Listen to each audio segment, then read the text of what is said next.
नमस्कार, मैं हूं Amod Shrivastava. Amazing thought, amazing message, amazing information की दिशा में आज एक कदम और आगे। आज के इस दो चिंतन का विषय है भाव, भक्ति और आत्मविश्वास। आपको ये मेरा वीडियो अच्छा लगे तो लाइक करें, शेयर करें और लाल बटन दबाकर सब्सक्राइब अवश्य करें। साथ ही बेल आइकन दबाना बिल्कुल ना भूलें।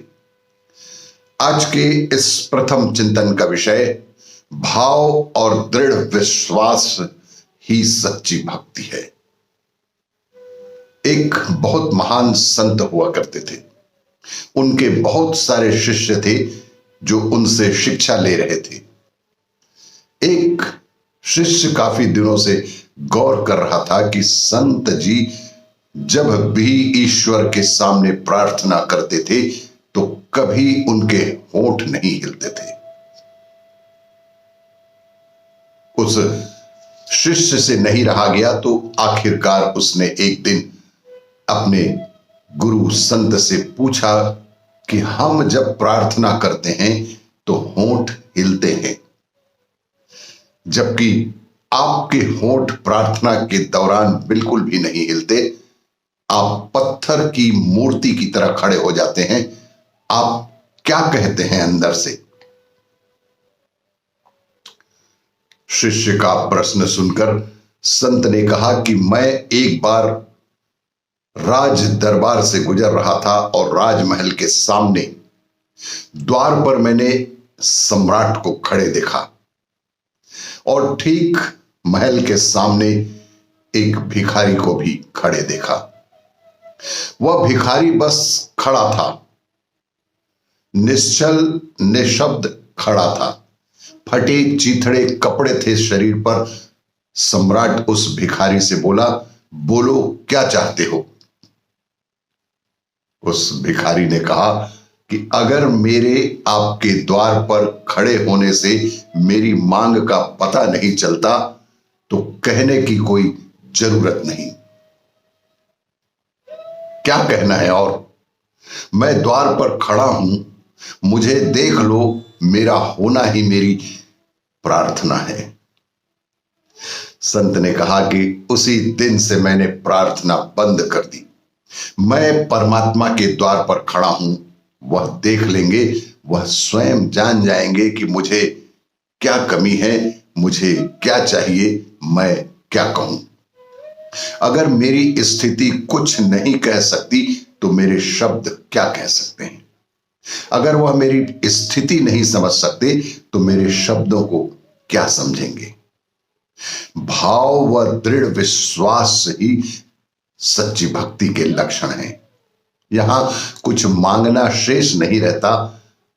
आपकी प्रार्थना में इतना दम होना चाहिए, इतना भाव और दृढ़ विश्वास होनी चाहिए कि ईश्वर भी आपकी इच्छा जान जाए। आज के इस दूसरे चिंतन का विषय आत्मविश्वास अपने आप में एक ज्योतिष। न्यूयॉर्क में एडवर्ड एनिस नामक एक व्यक्ति रहता था। वह धर्म, कर्म और ईश्वर में बहुत अधिक विश्वास रखता था, पर अपने अनेक संबंधियों में सबसे अधिक निर्धन वही था। तो भी वह इतना आत्मविश्वासी था कि इसी एक गुण के कारण उसका सभी सम्मान करते थे। निर्धनता की अवस्था में काफी समय बीत गया। एक दिन वह किसी स्थान के पास से गुजर रहा था तो उसे ऐसा आभास हुआ, इस स्थान पर द्रव्य मात्रा में काफी सोना विद्यमान है।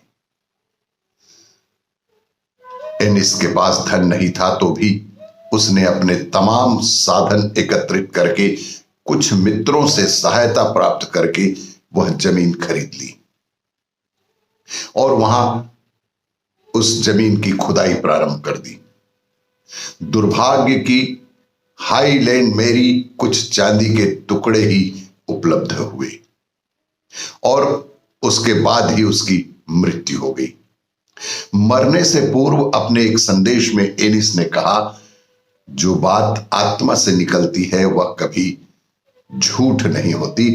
मुझे नहीं मिला तो क्या, अभी उस स्थान पर सोना है अवश्य ही।